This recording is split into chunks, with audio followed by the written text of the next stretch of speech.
So here's a really nice Diamondback that I had the pleasure of doing a tune-up on. This belonged to a friend of mine actually, who unfortunately isn't with us anymore. His dad had brought the bike in. He said he wanted to have it fixed up as a memoir to his son, and it was really an honor for me to be able to do that for him. So the first thing I did was just use some soapy water to clean everything off. That's not actually tire shine. And I was just trying to get the surface, dirt, and mud off just so I could get a look at the mechanics and see what was going on with the bike.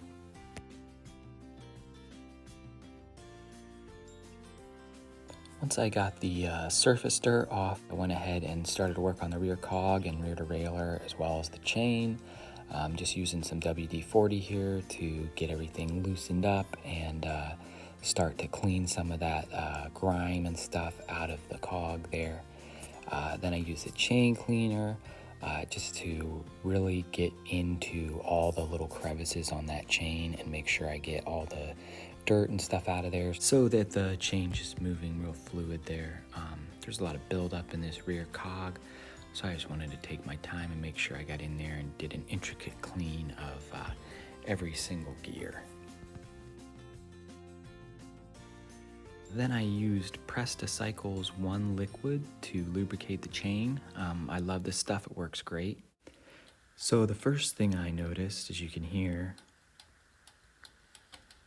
that rear brake is rubbing on the pad so much that the wheel almost wouldn't spin.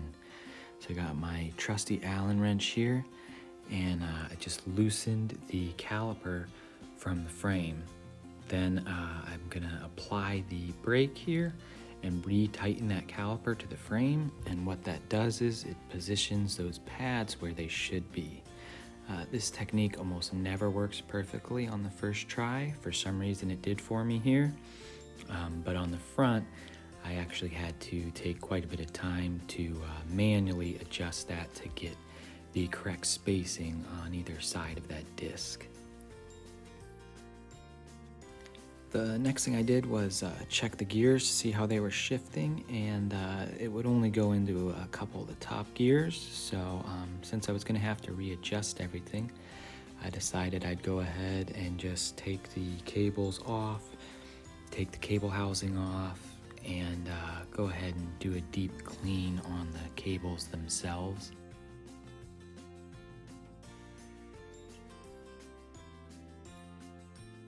I used Presta-Cycles 1 cream to do this, and that's just a good all around. It lubricates the cables for smooth shifting, then it cleans them, and also helps to prevent future rusting.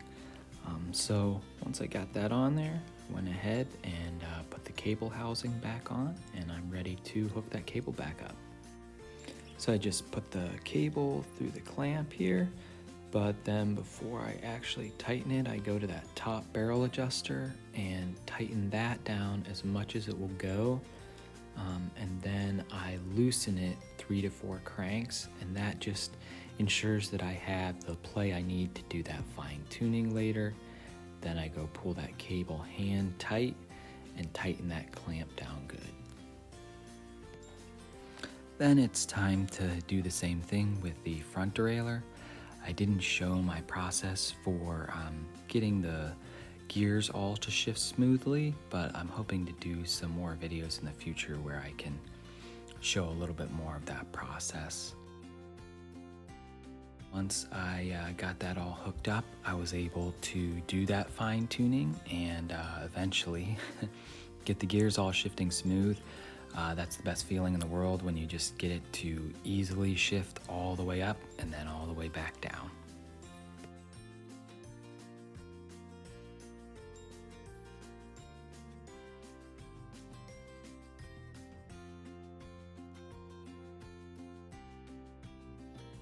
Once I had the mechanics of the bike operating correctly, I went ahead and started my deep clean, using a bicycle cleaner to really get all the grease and grime off, and then polishing on a protective coat to help future buildup from occurring.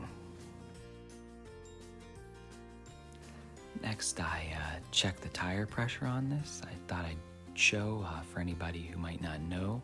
This is how you do a Presta valve. You have to loosen that nut and then put the Presta to Schrader valve adapter on there, and then you're able to just use a regular pump for this.